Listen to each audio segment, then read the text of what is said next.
Olá, bom dia. Eu sou o Dr. Francisco Macarte, médico generalista. Fui convidado pela empresa Império das Águas para falar um pouco para vocês sobre água alcalina. Uma água que hoje é altamente discutida em vários setores da sociedade. Existe muito trabalho científico a respeito disso e que tem propriedades terapêuticas, né? E bora falar desse elemento. Eu sou um médico curioso, trabalha na parte da medicina ortomolecular, com ozonioterapia, com terapias vibracionais e que é um curioso, como eu falei, dos elementos, como água, terra, fogo e ar. Então, a água, esse elemento fundamental que Sêneca, certa vez, que era um poeta romano, falava que onde flui ou surge a água, nesse local deveria se construir altares, né, e oferecer sacrifícios. Em várias culturas, ele se torna um elemento fundamental, né, para fazer a renovação das energias no plano físico, mental, emocional e espiritual. Os chineses faziam o quê? As águas que eram do degelo das geleiras, eles colocavam essas águas em vasos de jade. Os incas e astecas também tinham essa cultura de colocar elas em jarros de obsidiana. Então, esse elemento único na nossa vida, ela compõe hoje 70% do planeta Terra, 70% do nosso corpo. Os sumérios, há 8.000 anos atrás, falavam que o mar significa útero, né? E o ar significava água, que quer dizer espermatozoide, concepção, geração. Então, esse elemento fundamental para a nossa vida é um nutriente cheio de minerais, com alto teor de magnésio. Algumas civilizações que viviam mais tempo, como os lugares como a Becásia, Sardênia, Okinawa, né? No próprio Himalaia, existia água alcalina in natura. Infelizmente hoje, com a intoxicação, água cheia de cloro, cheia de flúor, cheia de resíduos, cheia de contaminantes, cheio de matéria orgânica, dejetos farmacêuticos, né? Estrógenos, poluição. A água hoje vem engarrafada, que tem a toxina do plástico, que chama de bisfenol A. Então essa água hoje não tem a potabilidade de outrora, que fazia com que nosso organismo pudesse realmente viver com plenitude, né? Então a água alcalina, ela tem algumas propriedades, que eu vou começar a tecer comentários acerca dela, que são o pH, potencial redox, a condutividade e a tensão superficial dos líquidos, né? Então vamos começar primeiro com o pH. Então, o pH, o que seria o pH? É o potencial de hidrogênio. Ela varia entre 0 e 14. O 7 é um neutro, de 7 a 14 é um pH alcalino e de 7 a 0 é um pH ácido. Hoje, com alimentação rica em glúten, rica em farinhas, açúcares, bebidas, cerveja, vinho, o corpo ele tem uma dor de cabeça imensa para a produção de bicarbonato, para poder fazer com que haja a compensação através do sistema tampão, né? É o sistema tampão, para compensar essa acidez corporal. A doutora Linda Frassetto, na Universidade da Califórnia, descobriu nas suas pesquisas que a mulher, a partir dos 45 anos, ela perde essa capacidade de tamponamento através do carbonato, que geralmente é produzido no rim, fazendo com que haja um consumo maior do osso, que é uma fonte muito rápida de bases, que tem 22% de água na sua composição, com bases como fosfato de cálcio, carbonato de cálcio, para fazer o tamponamento desses produtos alcalinos, produtos ácidos, que são gerados pelo metabolismo e pelo estresse oxidativo, né? Então, o pH é importantíssimo para uma água e hoje, com a água alcalina, ele vem a calhar para poder fazer esse processo de transformação no nosso organismo. Outra característica importante é o ORP, é o potencial redox.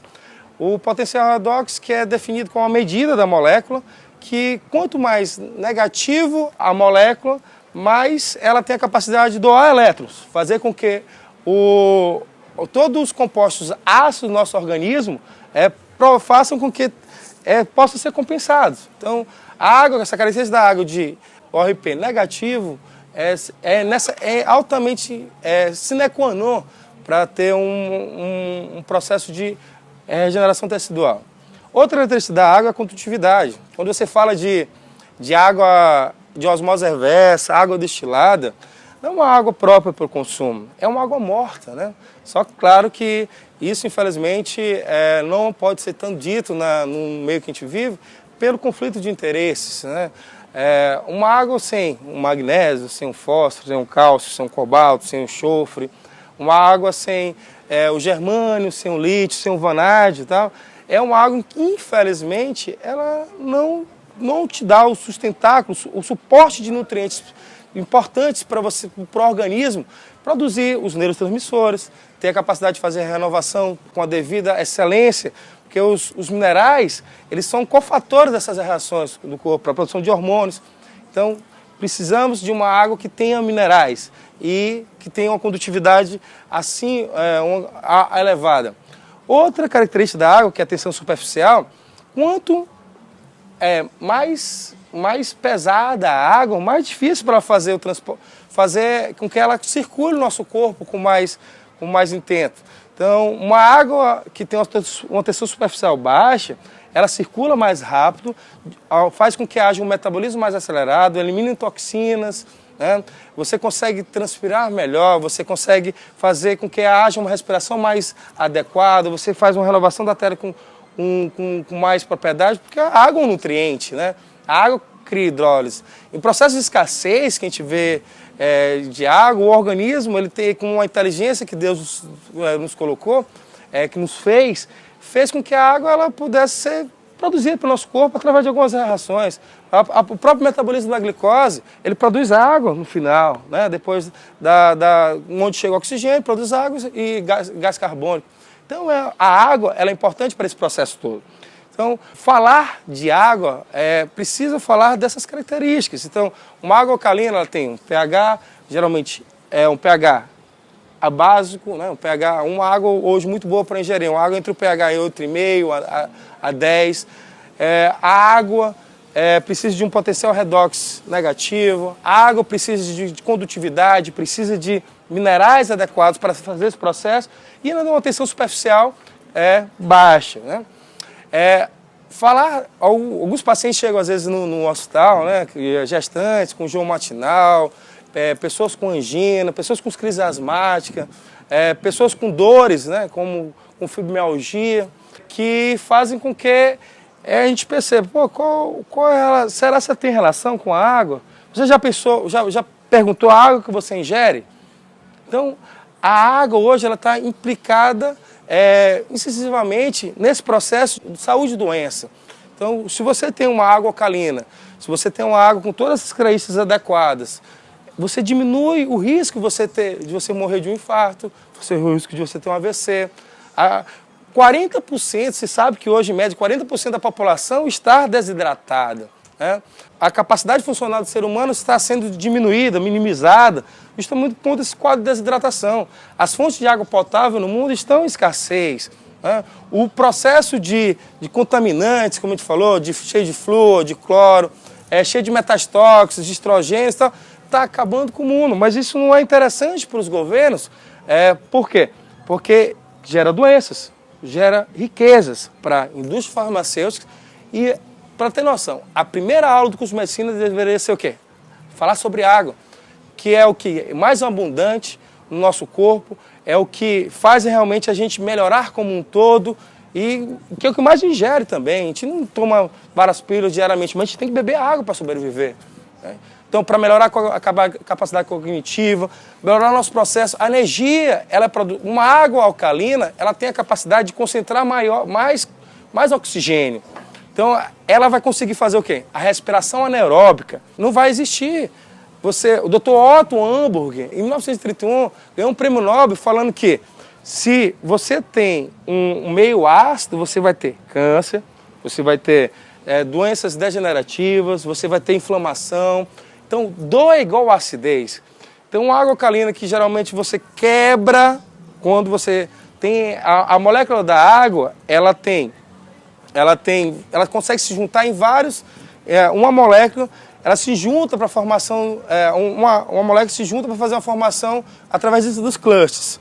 Quando você faz o processo de filtragem com os filtros que a gente tem hoje no mercado, você quebra o cluster da água, fazendo com que ela se reagrupe e cria uma água hexagonal, né? Dr. Mon Shin-Jong é um coreano que tem mais de 272 artigos científicos escritos acerca da água. Ele simplesmente definiu que a água alcalina, ele melhora o sistema imune, melhora a hidratação corporal, ele faz com que haja uma longevidade maior, ele diminui, ele faz com que o paciente tenha uma atividade neuronal mais eficaz. Então, é uma pessoa que ingere essa água, ele faz com que melhore o corpo como um todo, né? Então, a água, esse elemento, esse icosaedro que fez Platão lá em Giza, em Quéops, no Antigo Egito, né? Que ele foi iluminado pelos solos platônicos, né? Ele colocou e observou o TOD, que eu falo TOD, o tetaedro, o hexaedro, o dodecaedro, que a água é o icosaedro que tem 20 facetas, que é um elemento mais perto da esfera. Então a água ela tem capacidade de purificação, ela tem capacidade de dar amor e gratidão. Não poderia deixar de falar de Masaru Emoto, que infelizmente faleceu há pouco tempo, um japonês que descobriu que a água ela carrega consigo vibrações, lembranças, através da palavra, através de símbolos, e fazem com que nosso organismo ele vibre de acordo com esse sentimento, que a água tem a capacidade de memória. Então, muito obrigado a todos, felicidades e grande abraço. Espero que vocês tenham aproveitado um pouco desse pouco momento que a gente vê falar de água, sendo que para você ter uma vida longínqua, você precisa de beber esse elemento e você tem que beber esse elemento de qualidade. Infelizmente hoje a gente não tem isso disponível in natura em vários meios que a gente vive. O ecossistema está poluído, temos que ser sustentáveis, nós temos que pensar em sustentabilidade e fazer com que haja a descontaminação dessa água.